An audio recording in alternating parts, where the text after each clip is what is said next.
রুহের জগতে সমস্ত নবীগণদেরকে নিয়ে একটি কনফারেন্স করেছিলেন, দুইটা কনফারেন্স করেছিলেন, দুইটা সমাবেশ করেছিলেন। একটা সমাবেশের মধ্যে আমরা সব ছিলাম, সমস্ত মানুষের রূহ ছিল, নবীগণদের রূহ ছিল। আল্লাহ পাক রব্বুল আলামিন সবাইকে ডেকে বললেন, আলাস্তু বিরাব্বিকুম, বলো আমি কি তোমাদের রব নই? তখন আমরা সবাই জবাব দিয়েছিলাম, ক্বালু বালা, হ্যাঁ আপনি আমাদের রব। ওই সময় রুহের জগতে আমরা সাক্ষ্য দিয়েছিলাম। এবং আরেকটা কনফারেন্স হয়েছিল, আরেকটা সমাবেশ হয়েছিল। ওই সমাবেশের মধ্যে শুধু নবীগণদের রূহ ছিল, শুধু নবীগণ ছিলেন। ওই সমাবেশের মধ্যে আল্লাহ পাক রব্বুল আলামিন সমস্ত নবীগণদেরকে নিয়ে সমাবেশ করলেন। আমার নবীকে সামনে বসিয়ে আল্লাহ পাক রব্বুল আলামিন বললেন, ওয়াইদ আখাযাল্লাহু মিসাকান নাবিয়্যিনা লামা আতাইতুকুম মিনাল কিতাবি ওয়াল হিকমা। আল্লাহ রব্বুল আলামিন বললেন, আমি তোমাদেরকে কিতাব দিব, হিকমা দিব, জ্ঞান দিব, বুদ্ধি দিব, নবুয়তি দান করব। আমার হাবিবের উপর তোমরা ঈমান আনতে হবে, আমার হাবিবের উপর তোমরা ঈমান এনে তাকে সাহায্য করতে হবে, তার আগমনের সুসংবাদ তোমরা জমিনে গিয়ে প্রচার করতে হবে। তোমরা কি সম্মতি দিয়েছ? তারা বলল, হ্যাঁ আমরা সম্মতি দিলাম। আল্লাহ রাব্বুল আলামিন তিনি বললেন, না আমিও সাক্ষী রয়ে গেলাম। পড়ুন সুবহানাল্লাহ। আল্লাহ পাক রব্বুল আলামিন জমিনের মধ্যে প্রতিনিধি পাঠাবেন, খলিফা নিযুক্ত করবেন, নবীগণ পাঠাবেন। হযরত আদম আলাইহিস সালামকে পাঠিয়ে দিলেন। প্রথমে আদম আলাইহিস সালামকে পাঠিয়ে দিলেন।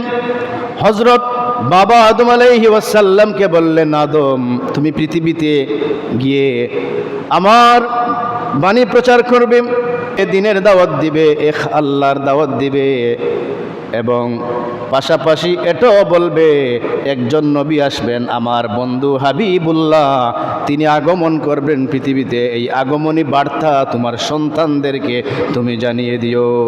সুবহানাল্লাহ। হযরত আদম আলাইহিস সালাম পৃথিবীতে আসলেন, এসে তিনি দিনের দাওয়াত দিলেন, পাশাপাশি এটাও বললেন তার উম্মতদের, তার সন্তানদেরকে বললেন এমন একজন নবী আসবেন, আখিরি জামানার নবী, তিনি শেষ জামানার নবী, তিনি সবার শেষে আসবেন। উনার গুণাবলী এভাবে, তোমরা উনাকে স্মরণ করবে, উনার আগমনের বার্তা আমি দুনিয়া থেকে যাওয়ার পরে তোমরা বাকিদেরকে জানিয়ে দিবে। পড়ুন সুবহানাল্লাহ। হযরত আদম আলাইহিস সালাম তার সন্তানদেরকে আগমনী বার্তা জানিয়ে দিলেন। তার সন্তান হযরত শীশ আলাইহিস সালাম তিনিও ওনার উম্মতদেরকে নবীর আগমনের বার্তা জানিয়ে দিলেন। শীশ আলাইহিস সালামের পরে আরো নবীগণ আসলেন।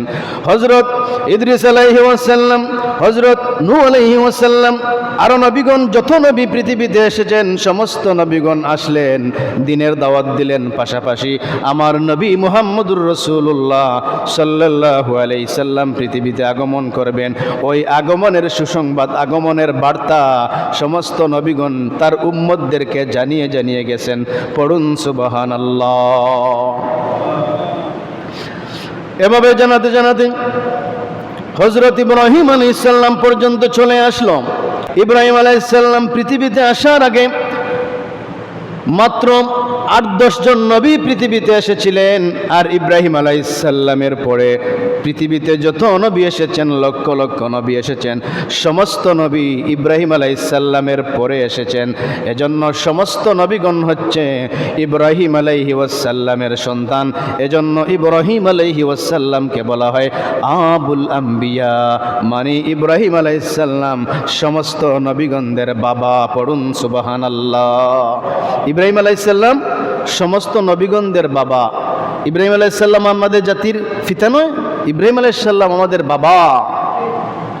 মুসাল্লিয়ানে কেরাম, সামিন এজম, এজন্য ইব্রাহিম আলাইহিস সালামের বংশে যত নবী এসেছেন পৃথিবীতে সমস্ত নবীগণ ইব্রাহিম আলাইহিস সালামের সন্তান, ইব্রাহিম আলাইহিস সালামের বংশে এসেছেন।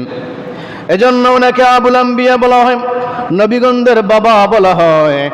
মুসাল্লিয়ানে কেরাম, সামিন এজম, ইব্রাহিম আলাইহিস সালাম ওনার 2টা সন্তান ছিল, ওনার 2 জন স্ত্রী ছিলেন। একজন হলো বিবি সারা আলাইহিস সালাম, উনার গর্ভে হযরত ইসহাক আলাইহিস সালাম, এবং বিবি হাজেরা আলাইহিস সালাম উনার গর্ভে ছিলেন হযরত ইসমাঈল আলাইহি ওয়াসাল্লাম। পড়ুন সুবহানাল্লাহ। ইব্রাহিম আলাইহিস সালামের দুইটা চেইন, দুইটা বংশ, দুইটা দ্বারা, দুইটা লাইন। পড়ুন সুবহানাল্লাহ। এক লাইনে বিবি সারা আলাইহিস সালামের গর্ভে হযরত ইসহাক আলাইহিস সালাম, অন্য লাইনে হযরত হাজেরা আলাইহিস সালামের গর্ভে হযরত ইসমাঈল আলাইহি ওয়াসাল্লাম। পড়ুন সুবহানাল্লাহ। বিবি হাজেরা আলাইহি ওয়াসাল্লামের গর্ভে ইসমাঈল আলাইহিস সালাম জন্মগ্রহণ করলেন এবং বিবি সারা আলাইহি ওয়াসাল্লামের গর্ভে হযরত ইসহাক আলাইহি ওয়াসাল্লাম জন্মগ্রহণ করলেন। এজন্য উনার দুইটা লাইন, দুইটা বংশ, দুইটা দ্বারা, দুইটা চেইন।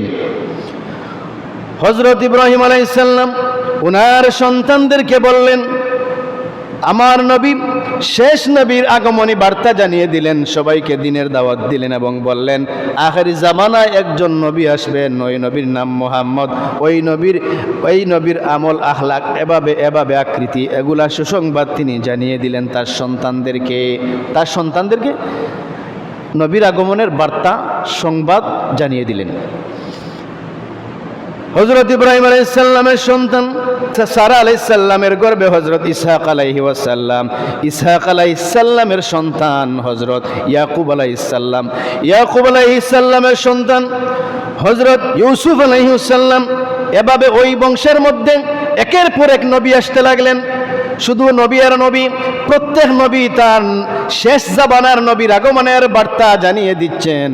নবী আসবেন, শেষ জামানার নবী তার উম্মতদেরকে জানিয়ে দিলেন শেষ জামানার নবী আসবেন রে, ওই নবীকে যদি তোমরা পাও, ওই নবীর উপর তোমরা ঈমান আনবে। এভাবে সংবাদ দিয়ে যাচ্ছেন প্রত্যেক নবীগণ। এভাবে হযরত সারা আলাইহিস সালামের বংশে হযরত ইসহাক আলাইহিস সালাম, ইসহাক আলাইহিস সালামের বংশে শুধু নবী আর নবী, শুধু নবী আর নবী, লক্ষ লক্ষ নবীগণ এসেছেন হযরত ইসহাক আলাইহি ওয়াসাল্লামের বংশে। ইসমাঈল আলাইহিস সালামের বংশে কোনো নবী নাই।